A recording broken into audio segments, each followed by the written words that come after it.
This is Visiting Brigit, a gentle pilgrimage, and there I am.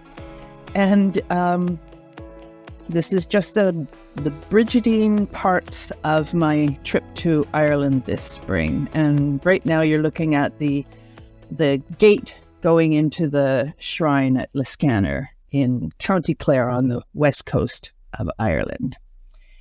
So this is the agenda. I'm going to give you a tiny bit about Brigit and me before I left, and then the majority is about wells, actually. And then hopefully I will get to the once home, what's changed. And there is a concern that I have a concern that I might not leave you any time for questions. So if you do have any questions, you can just pop them in below and I will answer them. So this is Brigit at home. I've always kept, besides, well, maybe not always, but for a very long time, I've kept, besides tending her flame once every 20 days, I keep a little water. In this case, it's actually from her holy well. I think it's from the Wayside Well in Kildare.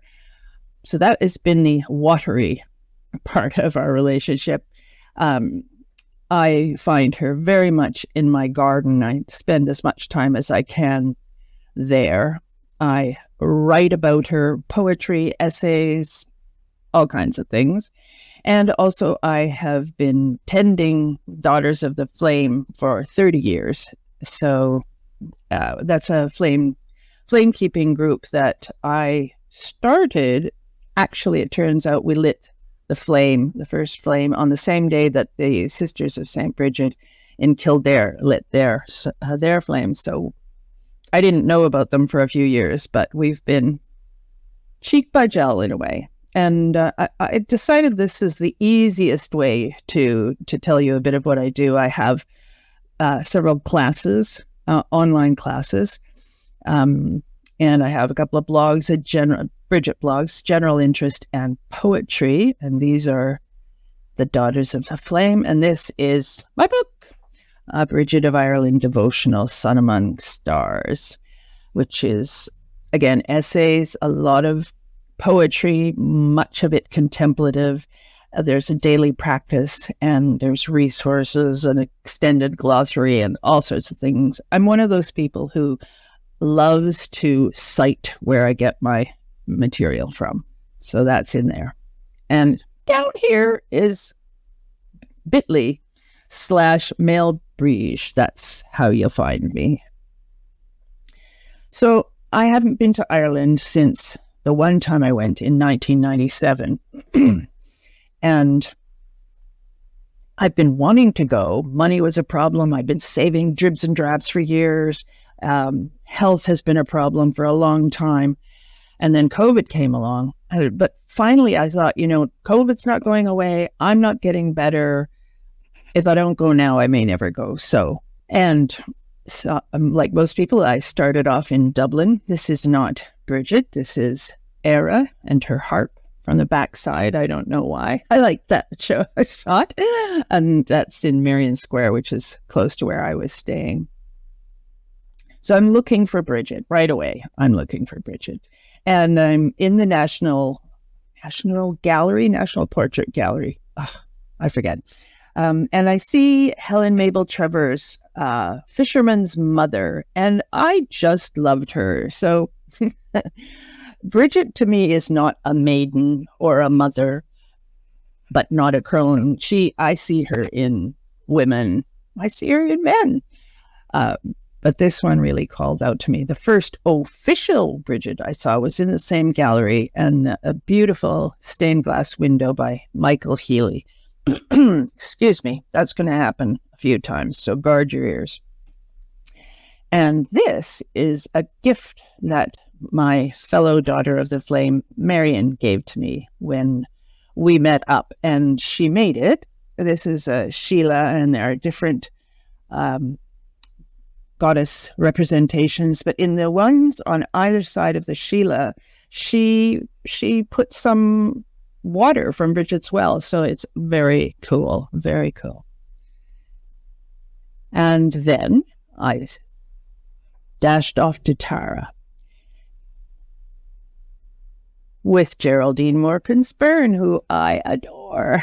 And here she is. And here is the Hill of Tara. And I'm going to show you a holy well, which is not dedicated to Brigid, but it doesn't seem to be dedicated to anyone. And I was very happy to see the well at all, but what I loved is that it's shared with cattle, which, of course, St. Brigid is very fond of, and even the goddess Brigid is fond of. So they have their access, and then the humans have their access just upstream. You'll be happy to know. So that was wonderful to get to go in there. And then back to Marion. She took me to Clonakilty, which is a part of Dublin now. It was a village at one point, and it was this shrine or well shrine, when it was created, was surrounded by countryside. Now there is an estate, a housing estate on one side, and a freeway, I think it's the M1, I can't remember, on the other side. So it's just this little tiny pocket of countryside. And there's Marion. It feels like countryside to me, particularly. I just wanted to show you this because it's a less often seen version of the Brigid's Cross. This is the tiny bit of countryside. And just sitting there, I just melted. I just felt so good. So I really recommend going to Clonakilty.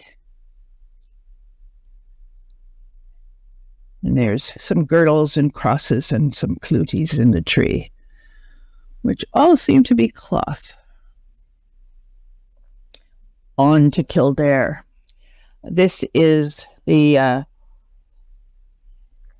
Brigid statue at Solas Regia that was made by the Canadian sculptor Timothy Schmaltz. And I'm zooming into the town. I don't spend a lot of time in the town, but at the end of the road here, you'll see St. Brigid's Cathedral, which is a Protestant church, Church of Ireland. I took photos inside. I can't find them, but I do have the round tower, which is one of the older ones, I think, still standing, and some of the crows that live up in the tower, which I love. And here is what is known as the Fire Temple. There's never been an archaeological dig or assessment of the site. So who knows what it was if it wasn't a fire temple, but whatever it is, that's what we use it for now. It's very cool. And this is in the town as well, at the tourist information place. I forget what it's called. This is sorry, I just had a moment of doubt, but I'm telling you the truth. This is a model of what Kildare might have looked like during Brigid's time. And this is the virtual reality show about the history of Kildare, and it is so much fun, and Brigid is in it a lot. This is her. I've never done virtual reality before, and it was a lovely introduction, flying in with the Falcon and that sort of thing. This still in Kildare town. Sorry, I'm gonna have to shoot through this to get through all my slides, so sorry about the pace. This is St. Brigid Parish Church, so it's a Catholic church in Kildare, and you've probably seen pictures of these doors before. When they're closed, it's the two hands reaching out to welcome you. And there's the Brigid's crosses on it. But I wanted to show you, when you open that door, there's a alcove, whatever, with stained glass in it. So there's stained glass inside the church that you see with the lights of the church behind it. And this is a stained glass window in the church of St. Brigid. I couldn't discover in time who designed it, But the wonderful Brigit icon you've probably seen, which this picture doesn't really do it justice, is in the Catholic Church. So I was very happy to find it. And it was written by Sister Aloysius, I keep making it Russian or something, Aloysius McVeigh from Derry. Amazing icon writer. And now we're leaving the church and seeing Sister Rita Minghan and her newly revised and released Rekindling the Flame, which is a great guide to doing pilgrimage in Kildare. This is at Solis Vrija, the center that belongs to the Sisters of St. Brigid, just outside of Kildare town. And this is their baby oak grove. And what I love about it is that in 1807, was it, when Bishop Delaney in Tullow asked some sisters to reform the Sisters of St. Brigid, which they did, also in Tullow, he brought a sapling from a great oak tree in Kildare that was, legend had it was Brigid's oak, and planted it there for continuity. Well, these come from that original sapling in Tullow. So that's very cool. And this is the Curragh of Kildare, which you will know, this is part of the very large Curragh of Kildare, which is where St. Brigid had her community, famous for horses and racing and whatnot. And this is the lovely Jen, a friend of mine who works at the stud and took me around the Curragh and to the well. This is where I stayed.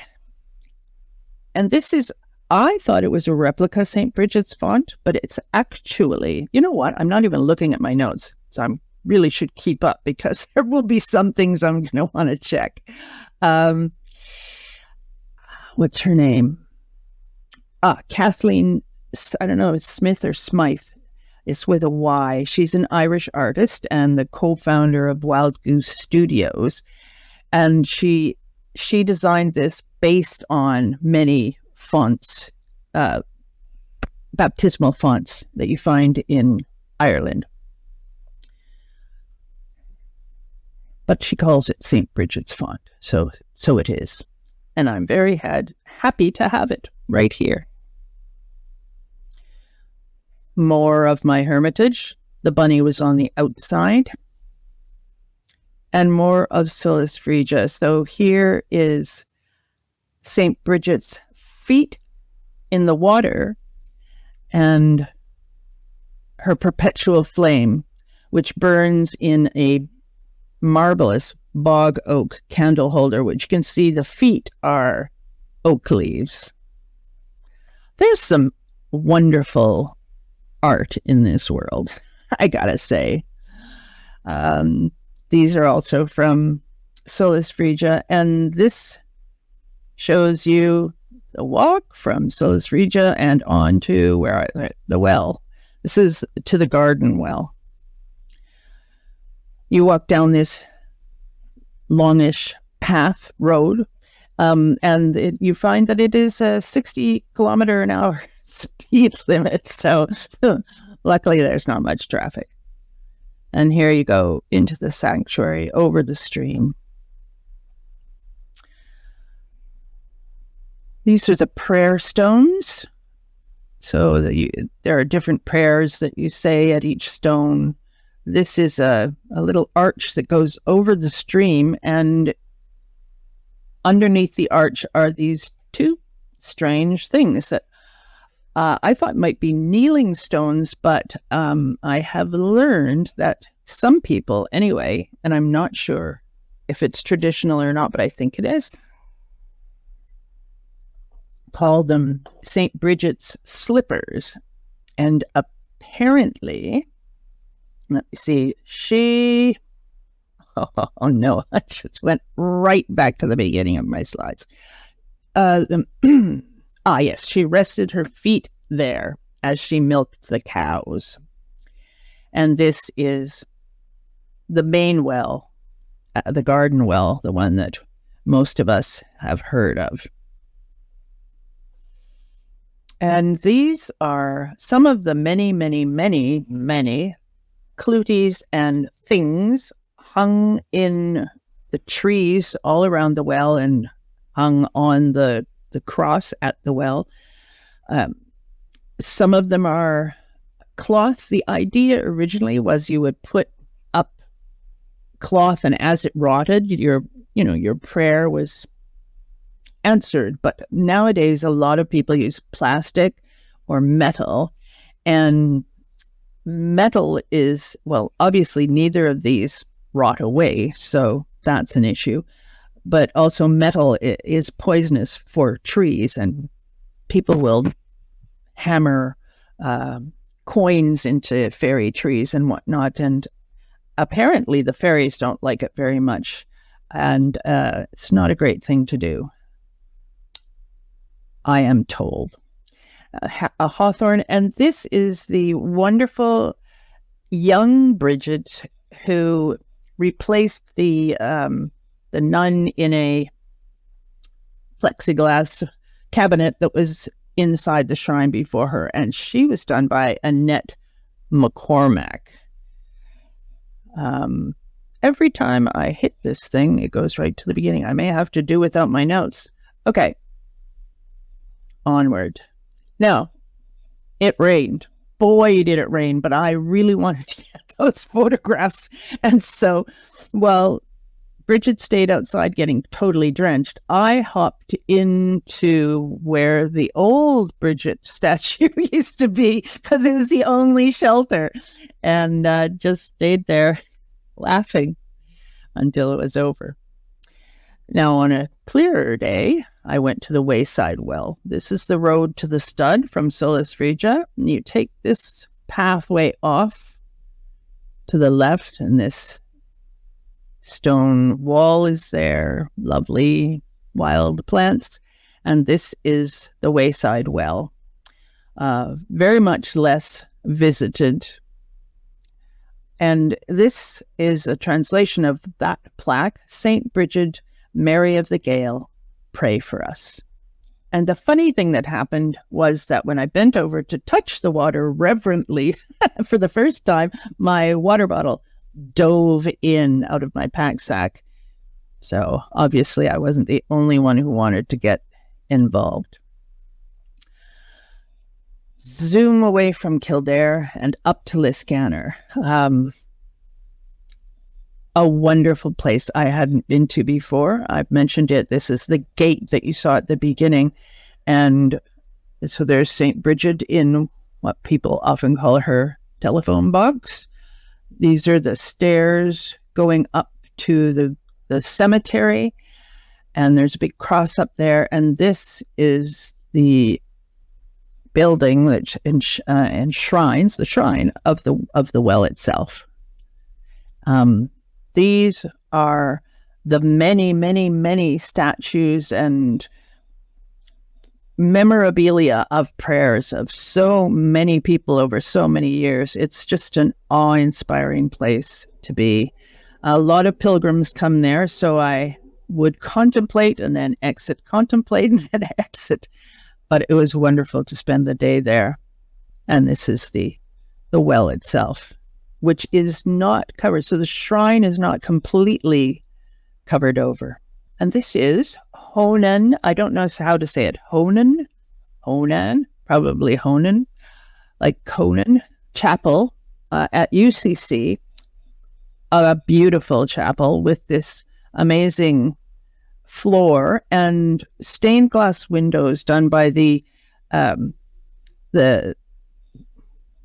Irish artist Harry Clark, who just does incredible work. And this obviously is Brigit.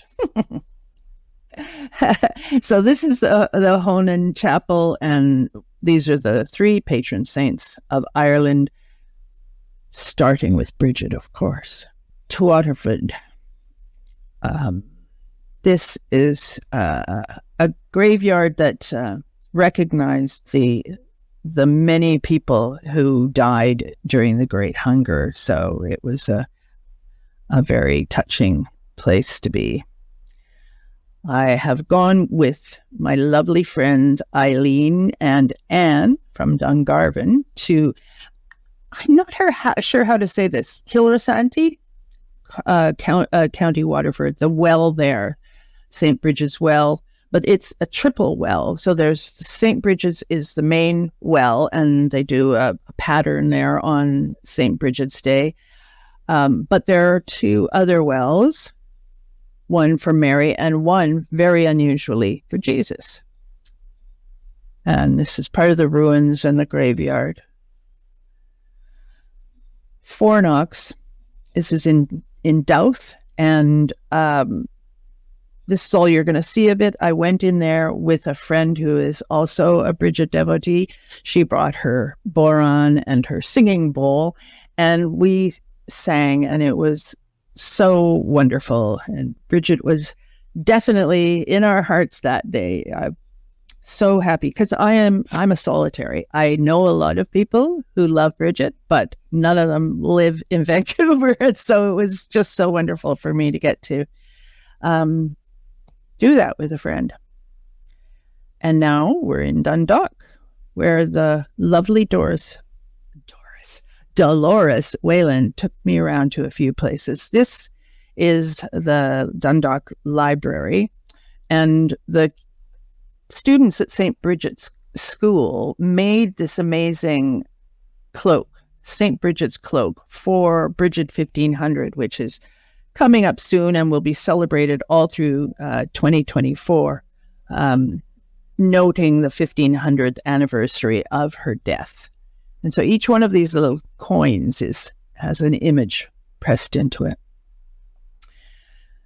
And the wonderful goddess and saint Brigit by, I don't know if it's Frizz or Fritz, sorry, short for Frizzell, that's all I know. Anyway, but a fellow came along and Dolores was chatting with him, and I started looking at this church, which is the St. Nicholas RC Church in Dundalk, and it has a Brigid shrine. So this is the shrine. It's wonderful. A beautiful image of her. And also there's this, I think it's a relic. It looks like a little tiny piece of bone in a Brigid's cross, but I haven't been able to find any information about it yet. So anyway, this was a delight and a surprise. On to Fahrt. This time with Dolores and my friends Sinead and Fintan from Northern Ireland, who came down to take me back up with them. So this is the hill of Fahrt, and I hope I'm saying that right. And this tiny mound in the midst of the graveyard is, all of the bits of it are meant to be, I'm just moving along my, damn, I keep doing that. Okay, where am I?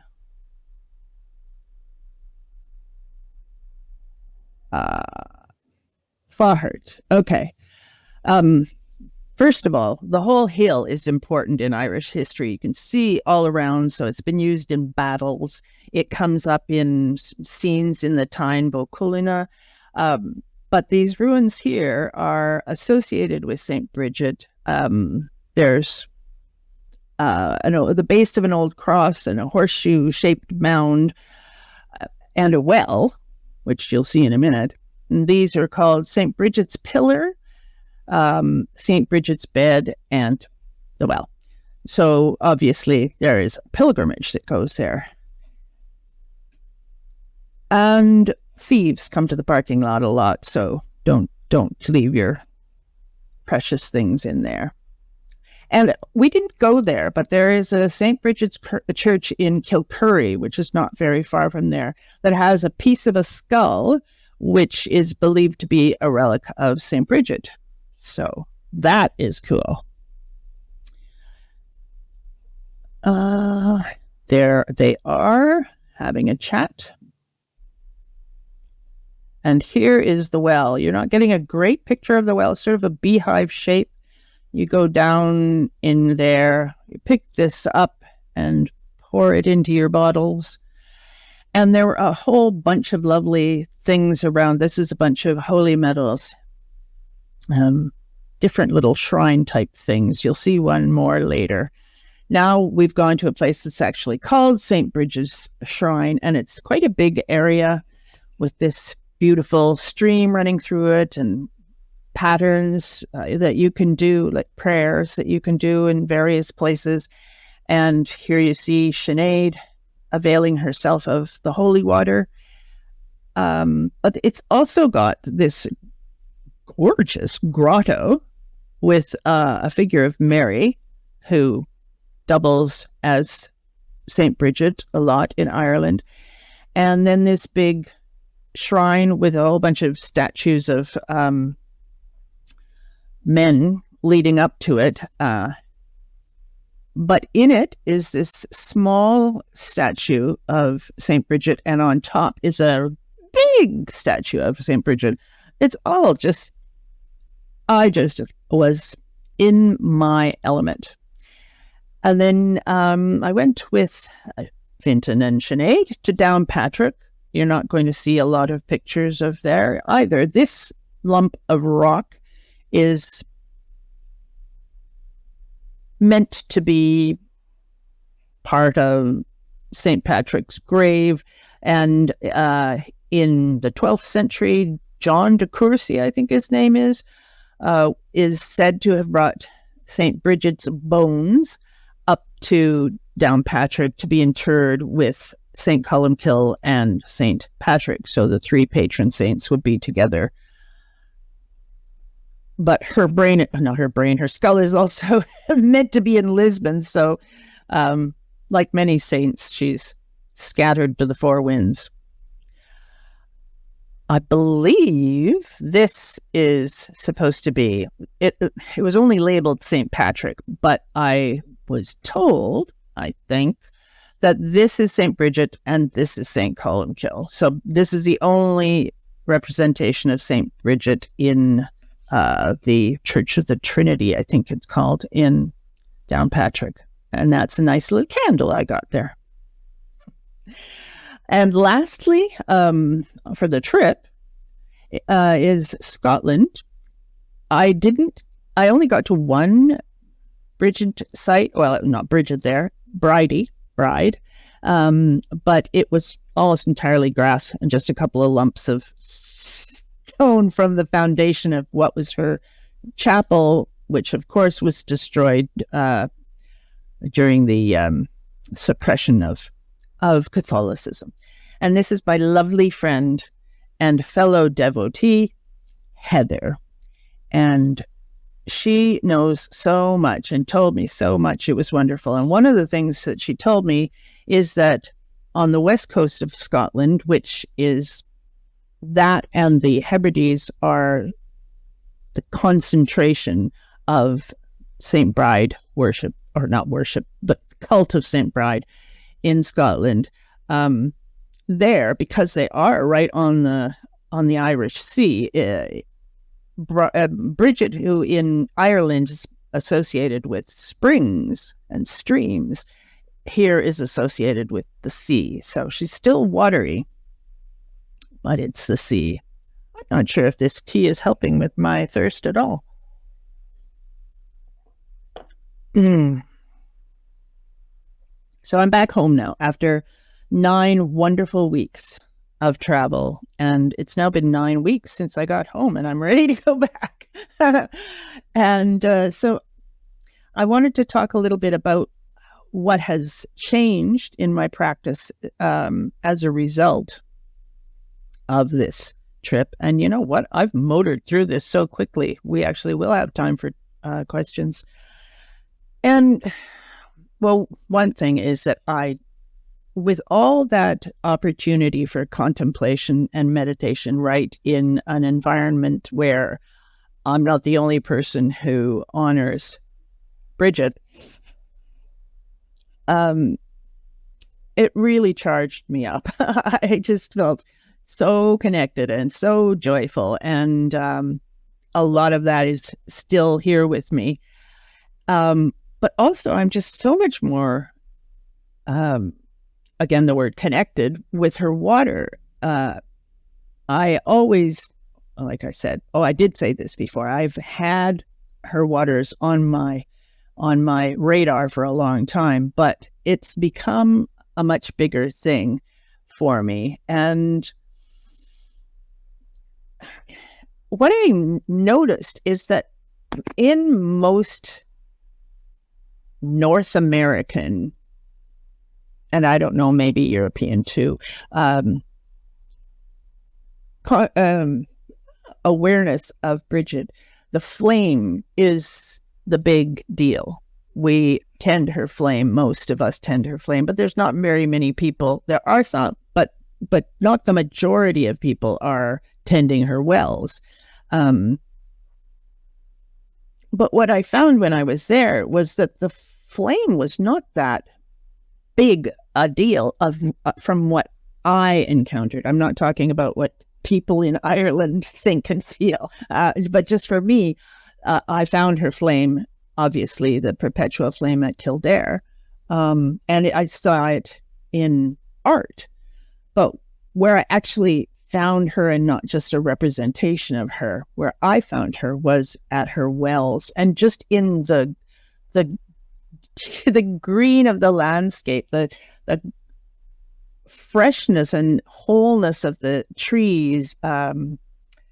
So I now have a much more watery perspective of Saint Brigid, or of Brigit. I kept saying saint because, of course, that's what these things were directed to. But for me now, I would like to take some of that back into my own tiny little garden. I would love to have a little shrine to Brigid. I'd like it to be made out of stones. Wood is a possibility and probably more likely, but I'd love it to be made out of stones, and to have a figure of her, which I will allow the paint to peel from, just as they do in Liscannor, and a little dish of water hidden behind her. Well, it doesn't have to be little, but water behind her, partly to remind me of the hiddenness in the ground of her waters and how they come to us from the earth. And many of them are enclosed, but also because I have been banned from giving water to the birds because rats might get some water. So all the other animals should die of thirst in the drought because a rat might get some water. Anyway, you can tell what my opinion of that is. So, anything else? Oh, also, I couldn't put any of my various bottles of holy water into that little tiny font. So I got here it is, a small container and of water, tap water from Vancouver, Canadian water, and I left it on the altar for several days this was the water that I got from the garden well in 97. This is the water that daughter Isabella sent to me several years ago. That was from the Wayside well, I think. And this is the water that I got this trip from Faughart. So I wanted to infuse my Canadian water with all of these. And now that is in the little font. So when I, when I tend the flame now, I've got the flame in my sister's wonderful old cauldron from Australia, and her waters mingled in the font from Ireland. These are a couple of precious gifts I was given, and I have written down here that this one is from Dolores in Faughart, and this one is from Imelda. I think that's her name. Sorry, Sinead's mother. But I now doubt, I'm not sure really which was which. But they're in my home, and it's just a delight to me. And if I can't ever get a shrine together, I can always build this. This is a photograph of one of the small, what do I call them? Mini shrines around the big shrine, around the big well at Faughart. And it's just a tiny, like, what is she, 2 or 3 inches tall, plastic statue of Mary and some rocks. And I thought, that is an amazing idea. So if all I can do is put a tiny bowl of water behind it, I can have my shrine. And the insects will be happy. So, c'est fini. I can't believe I got that done in 36 minutes. Are you there, Rachel? Hi. Okay, I'm looking at the comments. Hi. Mail from Trevor, then a link to me. And Megan made it. Hooray! Now, you say that's one of your most favorite paintings of Brigit, but I'm not sure which one. Was it the icon in Roman Catholic Church in Kildare? Hey, you're very welcome, Megan. I am happy to share my trip with you. And Heather Dewhurst, thank you for sharing your trip and how you want to adapt some of those practices into your own. Thanks, Heather. The painting on the wall of the building. Oh, the one by Frizz. Frizz or Fritz? Yeah, it's wonderful. Okay. Any other questions? Should I look through my notes and see what I forgot? Sorry about the glasses, by the way. The first thing I did on my trip to Ireland was I lost my wonderful reading glasses. And these are from when I couldn't afford the non-reflective thing. So it really does. It beautifully captures the essence of Brigit. Yeah. Yeah, I just love that she had that concept. Should look at some of her other stuff. She does some wonderful things. All right. Well, thank you very much for coming or for watching it later. Oh, you mentioned that you noticed a difference in the US and Ireland, not just the US, I'm in Canada, tending the flame versus tending the wells. Do you have any thoughts on why that might be? I think it's because we're getting most of our information here from books, not from going out onto the land. I became a devotee in 82 or 3 or something. And all I had access to then was one book and one chapter of a book from the library. And it's amazing I had even that. And then I started tending her flame long before I ever got to Ireland. And I was only there for a week or two, right? And I think that most of us, that's what we've done. And now in these modern times, people can learn from the internet. But still, we're not generally in a landscape where Brigit has been for thousands of years. That's okay, Megan. People always forget Canada. So I always point it out. um, sorry about that. It's a silly little hang-up of mine. Yeah. Yeah, so that's what I think it is. And then when we get there, I don't know. I would be interested to know if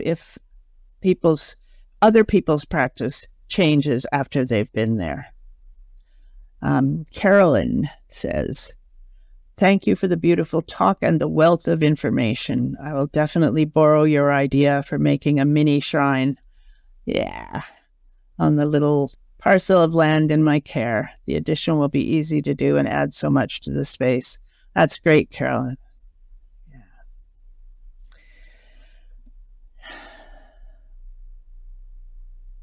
I just glanced down. I can just turn off my stopwatch now.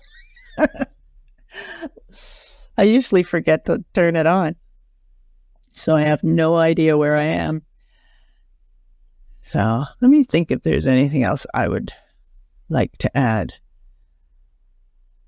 Well, for one thing, the actual trip wasn't as fast as this talk is. I've done this twice before, and each time I came just over 45 minutes, which is what I'm given. So I thought I got to really motor. But while I was there, I had lots of time, and so I could really spend a lot of time in contemplation. And when I was at Solis Frija, I walked to both of the wells every day, and just the walk itself was actually amazing, because I was having so much trouble with my feet, my back, my legs. So that I was able to walk there was really great. And who knows, maybe it's because I spent so much time at Brigit's wells, but I'm walking way better now than I was during my trip. But yeah, having all that time for contemplation, I've spent very little time taking pictures. I mostly spent it just soaking in the atmosphere and opening myself to the place, to Brigit, to my own heart. And that's what really made it, I think, an amazing trip. Oh, I forgot to say, and I had it in my notes, I forgot to say that before I went, I decided I didn't want this to just be a vacation. I wanted it to be a spiritual trip, something from my heart, to be really connected to myself and to spirit while I was there. So I adopted a theme, which I want to quote it to you. Where's my theme? This is from Richard Wagabees from his book, Embers. "To live in ceremony is the greatest and truest gift we can give to ourselves." So I brought ceremony as much as I could into my life. And by ceremony, I don't necessarily mean, lighting candles and things like that, because I didn't actually do any of that, but just conceiving of this moment as an act of ceremony was a really big gift to me. And the other thing was to write a poem every day based on the day. And if I was too tired to write a poem, to just jot down what I would have written a poem about if I hadn't been so tired. And that was really great too. So Megan says, that makes a lot of sense. Thank you. And Heather says, it sounds like you did a pilgrimage. Yeah, that's really what I did. I met wonderful humans that I've been in contact with for the last months or years, people that I have a good connection with, and lovely strangers in the midst of meeting Brigit everywhere I turned, which was great. Carolyn says, I understand my brief time, here we go, in Ireland exploring sacred sites opened so much for me, and I long to return and make it a more of a spiritual journey as you're speaking of it now. Thank you for the affirmation of the depth of value of ceremony in daily life beyond formal practice. Rosemary Kennedy, late due to grandkids and life, but we'll watch replay again. That's great, Rosemary. It goes rather quickly, but I slow down at the end. So just fasten your seatbelt. You will be able to pause it, unlike the rest of us. So if there's something you see that you want to look at longer, I encourage you to pause